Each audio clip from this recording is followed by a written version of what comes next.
Halo teman-teman, Assalamualaikum warahmatullahi wabarakatuh. Di dalam video ini kita akan belajar bagaimana cara melakukan riset di produk marketplace yang ada di Lazada, teman-teman ya. Nah, di Lazada ini ya seperti yang saya sampaikan di video saya sebelumnya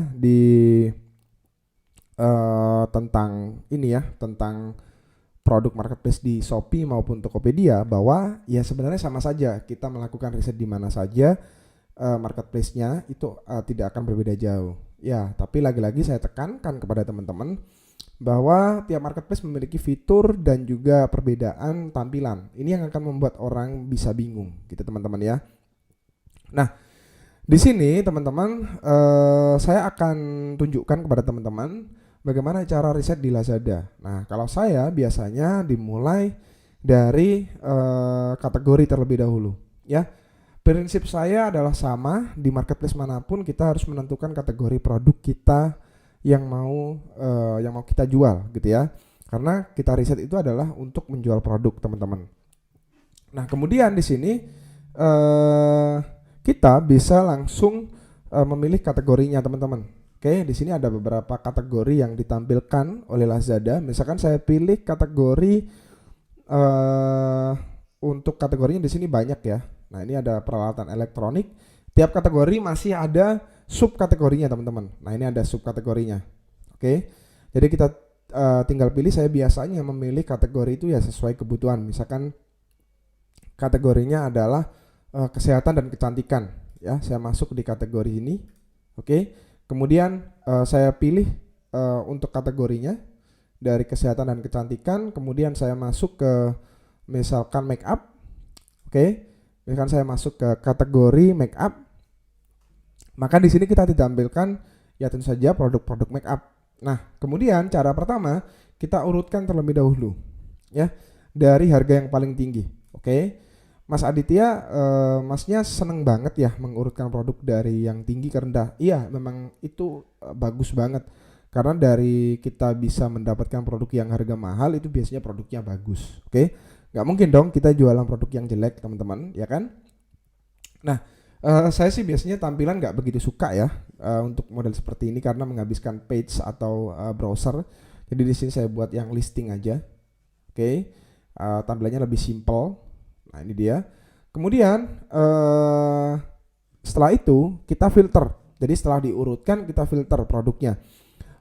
Saya biasanya mengurutkannya adalah posisinya saya mengambil untuk ratingnya terlebih dahulu. Ya, ratingnya saya ambil yang 5.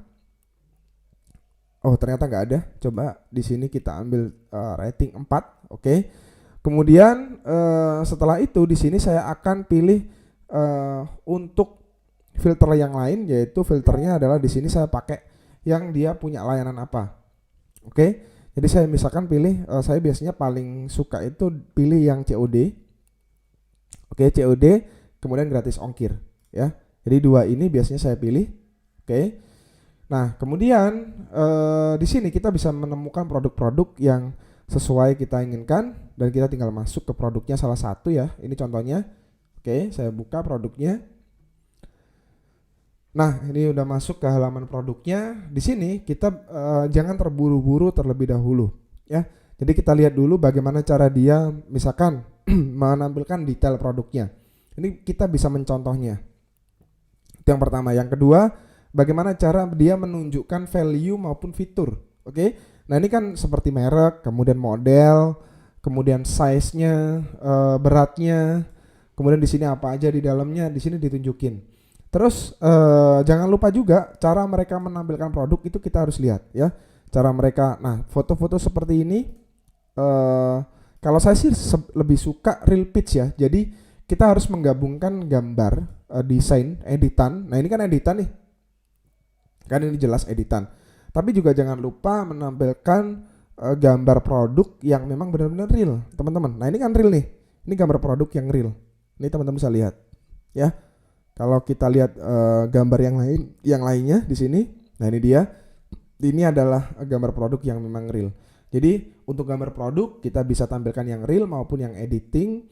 Kemudian value-nya dijelaskan dengan jelas dan tentu saja di sini ketika kita dapat pembeli, pastinya kita minta untuk review produk yang memang benar-benar positif. Di sini ada produk review.